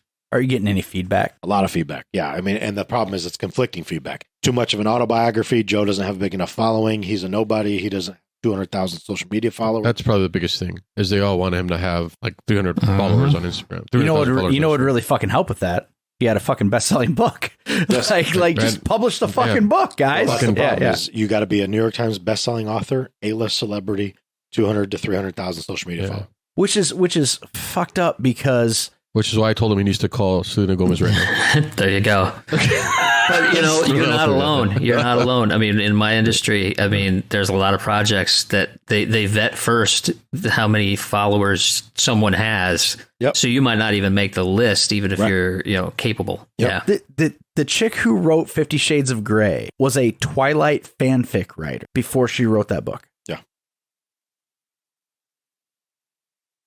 Self-published?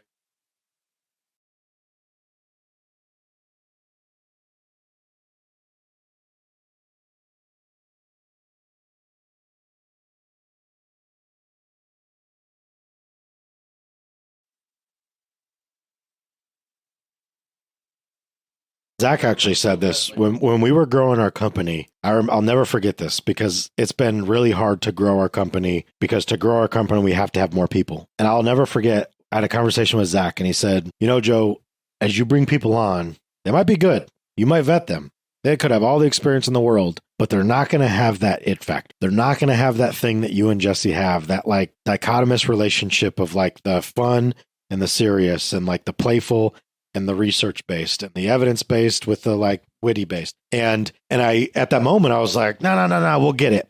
But he's been absolutely right. And that's not a knock on any people on our team. We have phenomenal speakers, teachers, trainers. And the people that have never seen us don't know any different. And so that's great. But the people who have will often say things like, no, that was good. It was good, but it wasn't you. And so it's like, how do you communicate that? How do you put that in collateral? How do you sell that until, and I tell people, we don't sell trainings, we sell experiences. But if you don't go through it, you don't actually get to know what that means. And so, but yeah, Tony, you're absolutely right. And honestly, and people send me like, hey, Harry Potter and 50 Shades of Grey, and this person got 474 rejections, and like this person got, yeah, I know it's a long, arduous process. The no doesn't stop me, but I also know that's where most people will quit. Yeah. You tell me no, I give up, and I'm just like, you tell me no, I know you just mean not now, and you're not the right person for me. I'm going to find the right home for it, and I trust it. Yeah. I really think we're also spoiled that we've had so many like serendipitous beneficial events where we got a series of like, this is awesome, this is awesome, this is awesome, where you get a lot more like good things as opposed to things that are setbacks. And it is a humbling experience. It's just frustrating that we know what he has. Mm-hmm. They just are missing it, right? So we have to live our rejections. So, only we live them. Yeah. Nobody else is living those. So right. But I don't know if you. I think the thought process of thinking that you're spoiled is what might be in your head, like what's got you in your head, because most people who have success have been spoiled. You know what I mean? Like they fell into things, like they worked hard. Like I don't want to take anything away from hard work. Yes, but it's like you're right.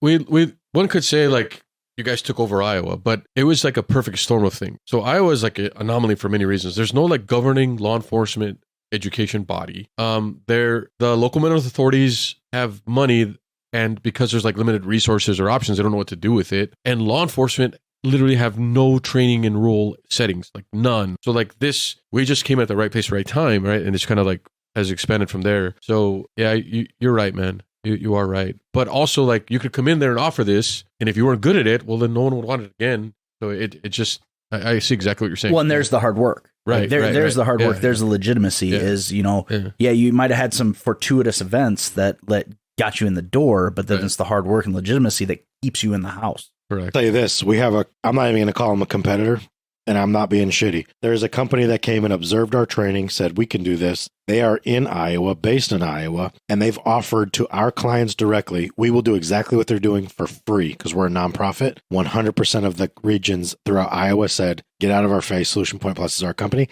We would rather pay a really hefty penny than have you guys do this for free.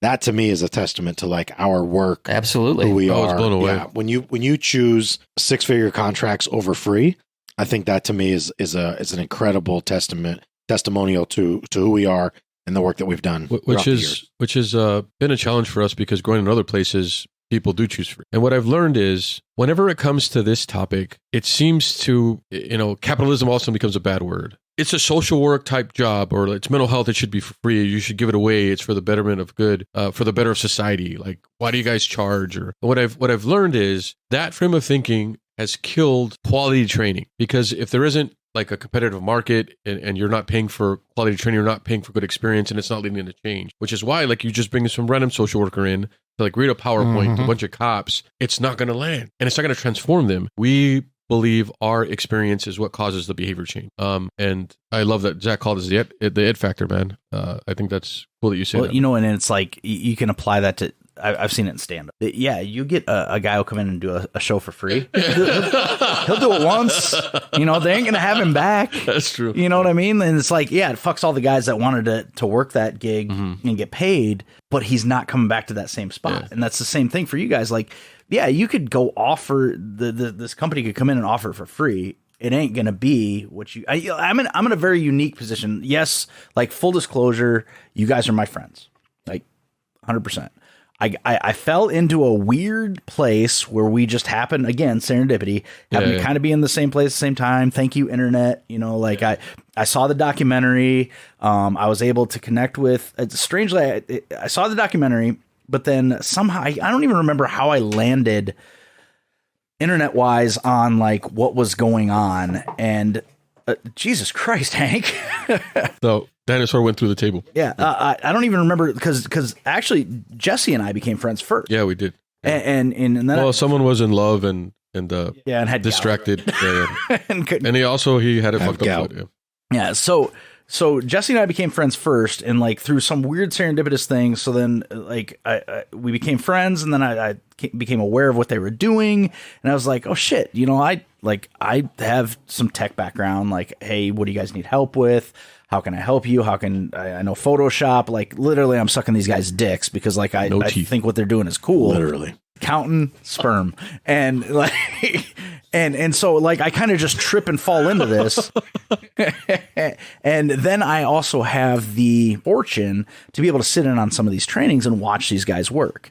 And like no bullshit, even though they're my friends, like I've never seen, and I've seen a lot of shit. I've seen people work a room. I've never seen people hold a room the way these guys hold a room. Thanks, man. Like the way that they connect with people and the way that they make it that was Joe jacking him off under the table. Whoa. Tony. Yeah, quid pro quo. Yeah. So, but I mean, Tony's worst mine. Yeah.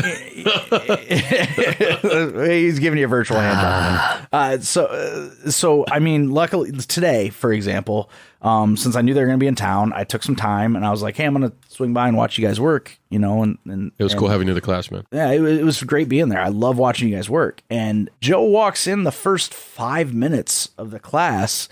He's saying shit that would get him canceled pretty much anywhere else. And everybody in the fucking class is like, this is what we're here for. This is fucking great. And it's just like, it's that ability to connect with an audience. And I liken it to stand up. Because I said some shit on stage that you could not get away with anywhere else. And I was not particularly good. Like, I was not successful. So, like, to watch you do it and be successful, and then to pitch Jesse as the straight man, and to watch him today be like, so maybe you should just shut the fuck up. Jesse has come so far. Best moments of my life. Even to me. I'm a little different than 2018, I'll say. Well, it's just like alpaca out of fucking nowhere. Like, it's like wait for his moment, dunks on motherfuckers, and so and that's what I mean by it factor. And even back then, that's what I meant is like you have this cohesive thing that happens and this ability to connect with people, which obviously was why you guys were both successful on the unit, because you could connect with people on their worst fucking day. Right. And so people saw that. There's the Nightline. ABC Nightline, that changed things, yeah. ABC Nightline focus piece that they did. And then that ABC Nightline focus piece turned into Ernie and Joe Crisis Cops, which was an Emmy. Did they win for editing or nominated? No. So Emmy award-winning HBO documentary that is still running on HBO. Yeah. Which is amazing because 2 years ago it was supposed to be done. And it's still running on HBO because it's fucking amazing. So if you have HBO, watch Ernie and Joe Crisis Cops. And I've talked about it on my other podcast too, which all 4 people were like, yeah, we'll watch it. That wasn't misinformation. That's the one thing that wasn't misinformation. But if you have HBO, watch it. If you don't have HBO, sign up for the 14-day fucking trial. Watch it for free. You may be able to find it on YouTube, but I prefer you watch it on HBO because are there residuals, Joseph? No. No? Okay, well then. No, there are not. I can answer that question for you. Absolutely not. Joe was fucking part of a 3-year qualitative study, and that's what the fuck happened, kind of. Yeah. Yeah, because they followed you for 3 years, right? Fucking insane. 3 years of filming, 300 hours of footage, condensed to 96 minutes.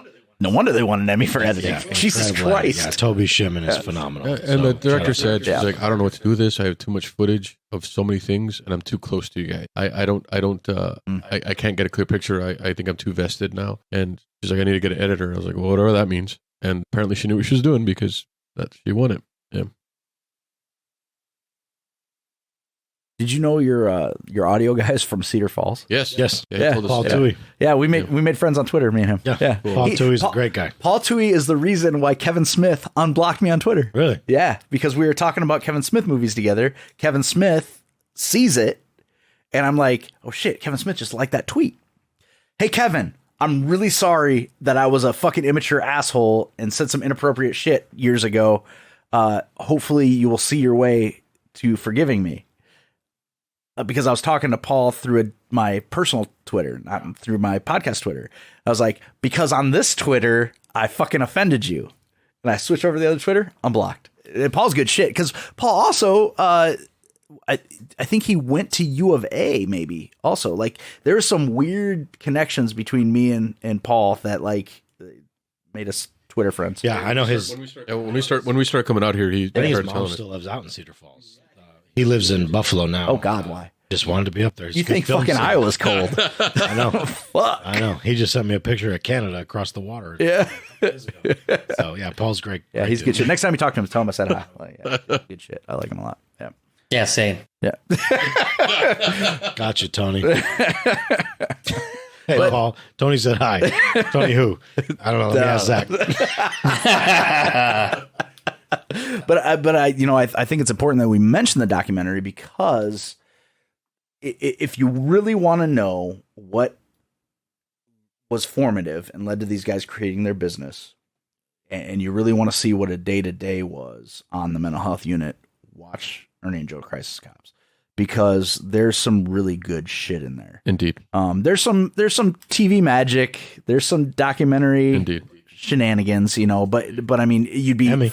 ignorant to think there wouldn't be, right? I mean, it's like saying, oh, wrestling's real. No, it's not. Whoa. The athleticism is real, Tony. It's predetermined. Okay? That's not serendipity? No, well, no. I mean, okay, listen. In WrestleMania 3, Mr. T was there, but they knew what was going to happen. All right. So you use Mr. T as an example today. I have to, but the problem with Mr. T Is it because he wasn't wearing a shirt? that was the Mr. best T part. was from Iowa. But the problem with Mr. T isn't just masculinity. Mr. T is telling you, listen to your mama. Drink your milk. Yeah. So I'll add more to it. Yeah. Next time, Yeah. I'll add that. Oh yeah. Good. He was, I can't wait. He was moral authority for us. Yes. Yeah. He's like, just so you know, Mr. T, he's like an onion. Separate yourself from Clubber Lang. Yeah.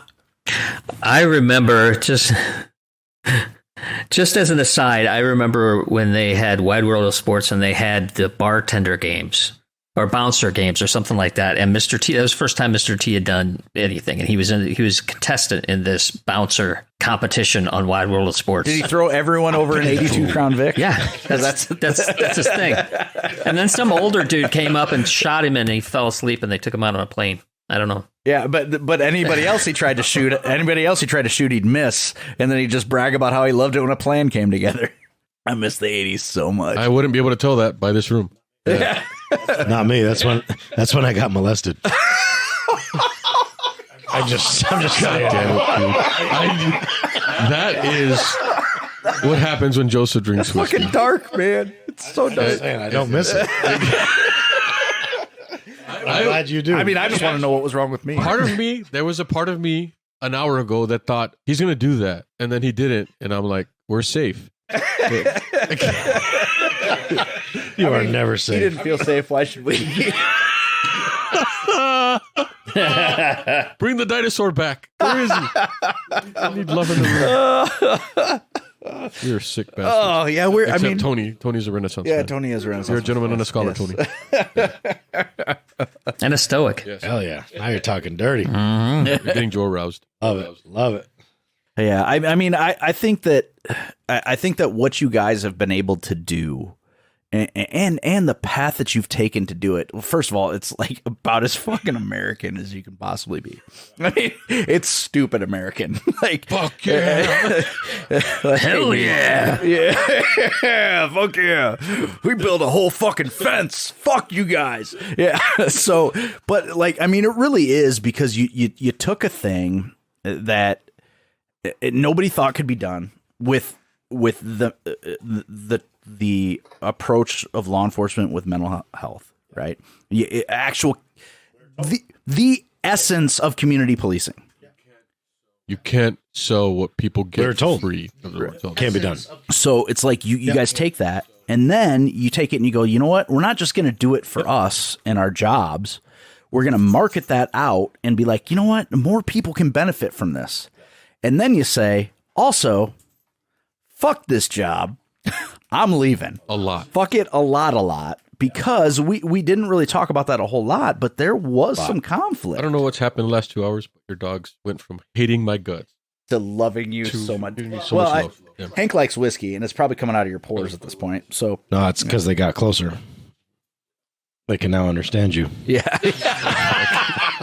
I'm pretty sure, looking at Bert, he speaks Spanish. Baxter, you know I don't speak Spanish. I think Bert speaks pig Latin, bro. Definitely Polish. I don't want to keep you guys too much longer, but it's crazy. So while what you did was incredibly American, the struggle to get there was indicative to the problem with culture in policing, which is what you guys are trying to solve. Yeah. So, knowing what I know about your path, you're on the mental health unit, which is incredibly progressive. Its funding is under the bike patrol, right? Because you can't get any real funding earmarked for it. So you have to literally beg, borrow, and steal the money to get the mental health unit to continue to operate. I wrote a lot of grants. Right. Yeah. And grants are pretty much, if you want to get anything done, grants are where you get the money from grants. So all of these successes happen. The agency touts them as successes, but won't put the resources behind it that it needs to. Right. Zach had discovered the stepchild syndrome of the unit. Yeah. Right. Well, or of just community policing in general from what I've seen from documentaries and whatnot. So you have that. They want to tout the successes without putting the investment in. They want to bury you at every turn because you are as much as you hate to admit it, Joseph, you're a left-leaning guy in law enforcement because you believe in people. You believe that people deserve a chance to succeed. You believe in social programs. You believe in all this stuff, like all the joking you and I do about our opposite political views and yada, yada, yada, right? Yep. You are very left-leaning as far as law enforcement goes. Absolutely correct. So they want to bury you there because you're a bruised thumb. You stand out. You're swollen.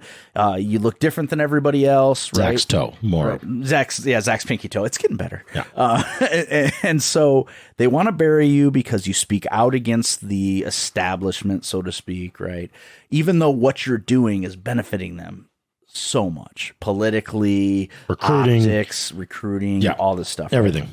So they're starting to bury you, even though what the mental health unit is doing is successful. And then you guys have this side hustle at the time that's doing really well. And so you have Hearts and Dreams, Joseph Smarro. And then you have Mind and Planning, Logic and Reasoning, Jesse Trevino, right? And then you get into a moment where they're like, we will fucking end both of you. Yeah. And I'll just say too that, like, while I was super frustrated at the time going through it, I can tell you right now, Jesse and I would both still work for the San Antonio Police Department if the chief was supportive, leadership was on board, and everything went the way it should have. Not the way I think it should have, but the way it should have went.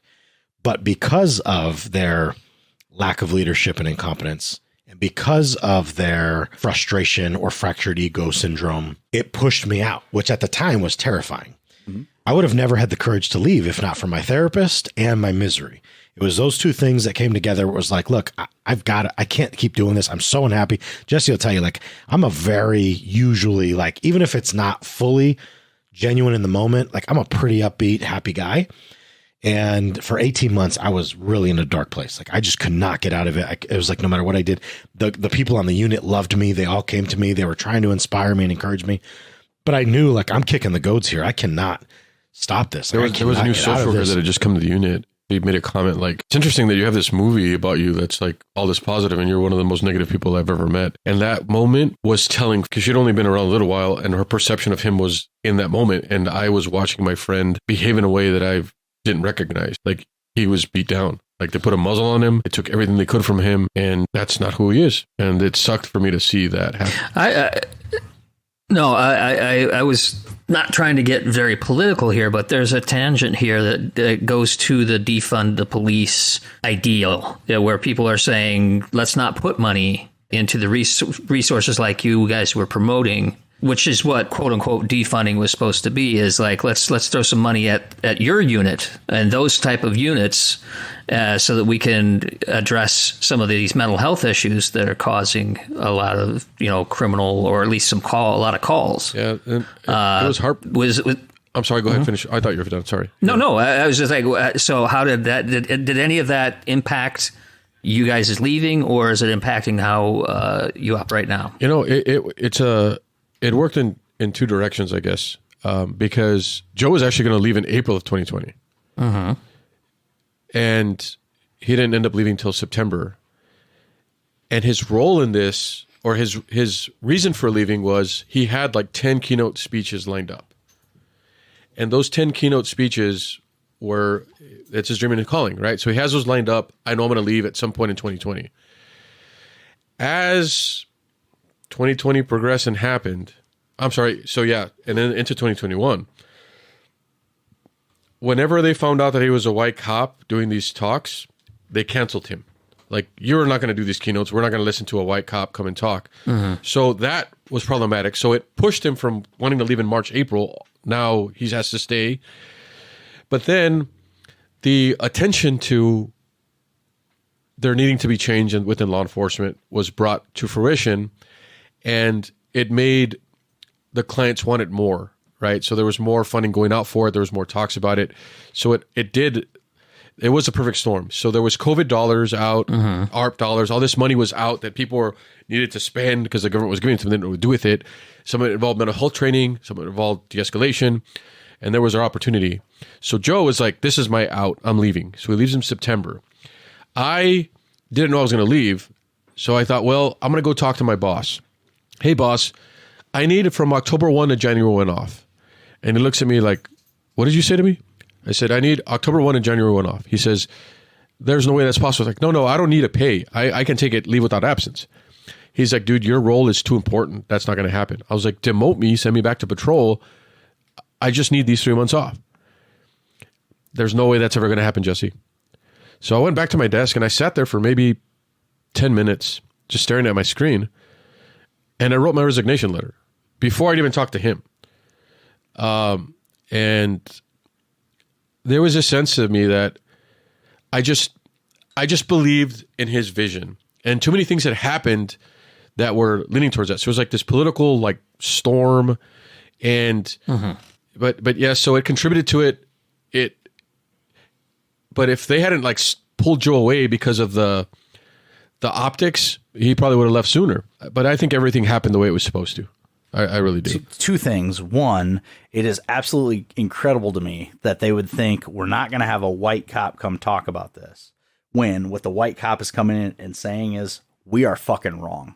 Yeah, but we need to fix this, which is the exact person that you need to come talk about it. Because if you have a minority cop coming in saying we're wrong, it's like, well, yeah, obviously you'd say that. But if you have a white cop coming and going, no, seriously, I agree with you. We are fucking broken. Yeah. Here is how we can fundamentally, at the base level, fix what's broken. That's part of the problem, is that without even knowing what I was going to say, and this is where, and again, I'm going to give credit to my wife, but she was the one that reframed this for me.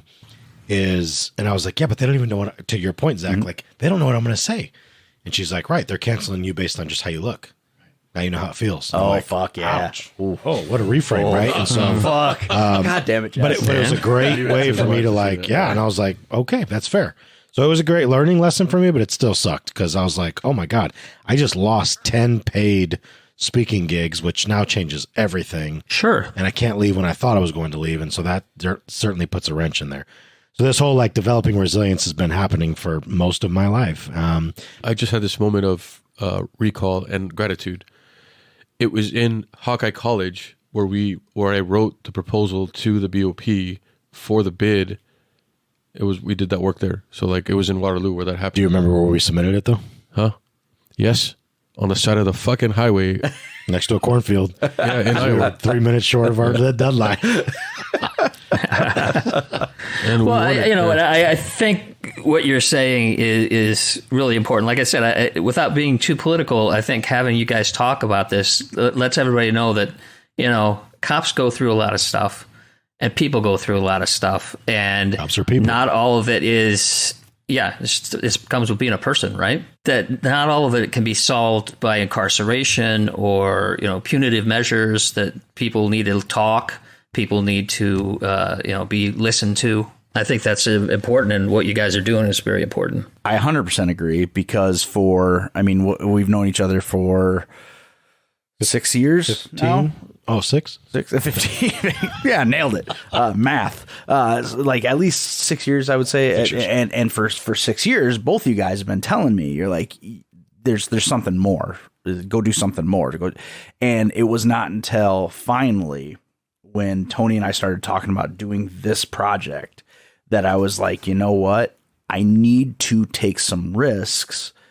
Life is too short to be unhappy. Yep. Life is too short. Amen. And you guys had repeatedly told me this, and like I had all these excuses. Maybe a time or two. Yeah, a time or two, 1,000.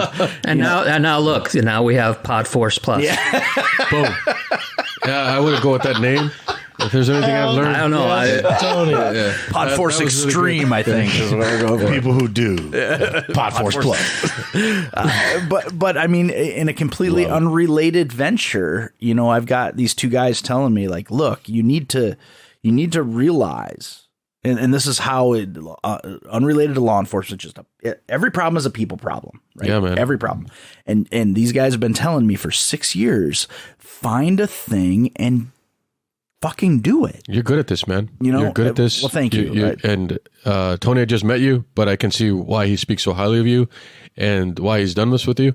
So you guys are bringing value to people. You're entertaining them and you're bringing value. And I can see how these discussions are going to inspire others.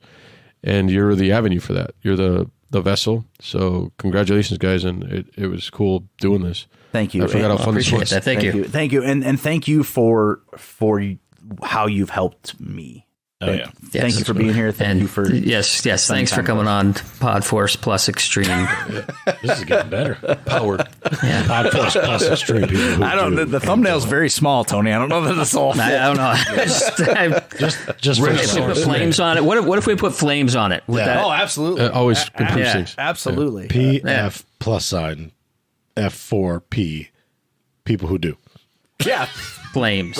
And flames. Flames. Yes. And flames and flames. Mattel hoverboard. And probably a tribal tattoo. I think for sure. On the lower back of a small Perfect. Indian. Yes. Thank you guys for what you do. Hell yeah. Yes. Love y'all. Love your listeners, the ones who are already here, the ones who have yet to come, and the ones who will come and go. But it's been an honor to spend this last 6.5 hours with y'all.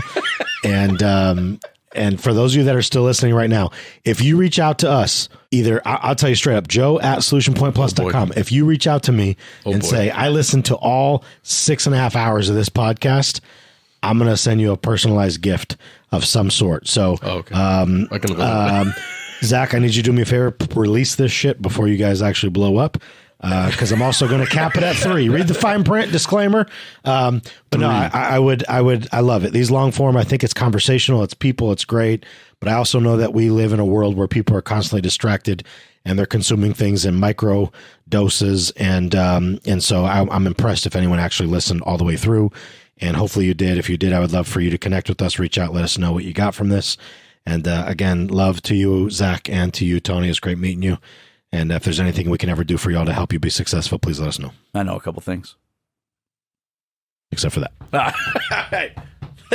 Thanks, guys. Love you.